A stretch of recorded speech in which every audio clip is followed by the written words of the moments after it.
আজকে তোমাদের দেখাবো যে মোবাইলের মাধ্যমে সোনালী ব্যাংকের এক অ্যাকাউন্টের টাকা অন্য অ্যাকাউন্টে কিভাবে ট্রান্সফার করতে হয়। তাহলে চলো বন্ধুরা ভিডিওটি শুরু করা যাক। এজন্য গুগল প্লে স্টোর থেকে একটি অ্যাপস ডাউনলোড করতে হবে, সোনালী ই ওয়ালেট।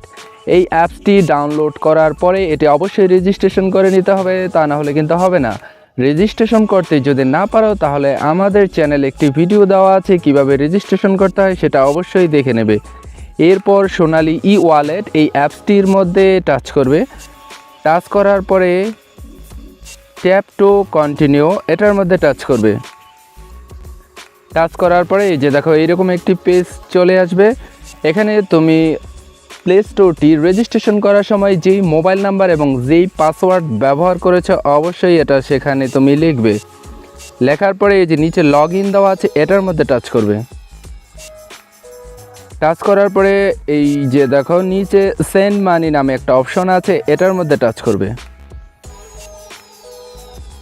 এরপর দেখো এখানে অনেকগুলো অপশন আছে, wallet two wallet, wallet two account, account two account, account two wallet. তুমি অবশ্যই অ্যাকাউন্ট টু অ্যাকাউন্ট এটার মধ্যে টাচ করবে যদি এক অ্যাকাউন্ট থেকে অন্য অ্যাকাউন্টে টাকা ট্রান্সফার করতে চাও। এরপরে সবার উপরে দেখো ব্যাংক অ্যাকাউন্ট, অর্থাৎ তুমি যার অ্যাকাউন্টে টাকা ট্রান্সফার করতে চাচ্ছ তার ব্যাংক অ্যাকাউন্ট নাম্বারটি এখানে টাইপ করতে হবে। এরপর দেখো টাইপ করার পর নিচে একটি নাম চলে এসেছে, মনোয়ারা বেগম, অর্থাৎ আমার অ্যাকাউন্ট নাম্বারটি ভুল হয়েছে।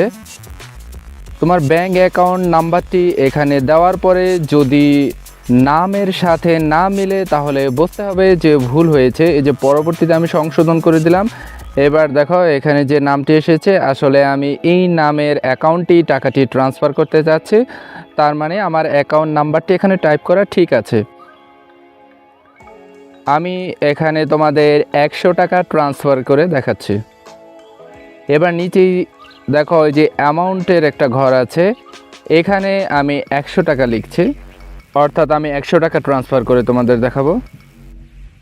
এরপর নিচে দেখো পিন নাম্বার, অর্থাৎ এই অ্যাপসে প্রবেশ করার সময় আমি যেই পিন নাম্বারটি ব্যবহার করেছি সেই পিন নাম্বারটিই কিন্তু এখানে দিতে হবে। এরপর দেখো এই যে এখানে সাবমিট লেখা আছে এটার মধ্যে টাচ করবে। টাচ করার পরে এই যে দেখো এরকম একটা পেজ চলে এসেছে, অর্থাৎ আমার অ্যাকাউন্ট নাম্বার এবং আমি যার অ্যাকাউন্টে টাকাটি ট্রান্সফার করছি তার নাম্বারটি এখানে দেখাচ্ছে। তারপর কত টাকা ট্রান্সফার করছে সেটাও দেখাচ্ছে এবং সোনালী ব্যাংক অ্যাকাউন্ট টু অ্যাকাউন্ট টাকা ট্রান্সফার করতে কিন্তু কোনো চার্জ কাটে না। সাবমিটে ক্লিক করার পরে দেখো একটা ওটিপি নাম্বার চলে এসেছে। এই ওটিপি নাম্বারটি আমি ঠিক এই জায়গার মধ্যে বসিয়ে দেব। এরপর নিচে দেখো সাবমিট এটার মধ্যে টাচ করব। টাচ করার পরে এই যে দেখো সাকসেস, এরপর এই যে ডান এটার মধ্যে ক্লিক করব। কিছুক্ষণ পর একটা SMS এর মাধ্যমে জানিয়ে দেওয়া হবে যে টাকা ট্রান্সফার হয়ে গেছে।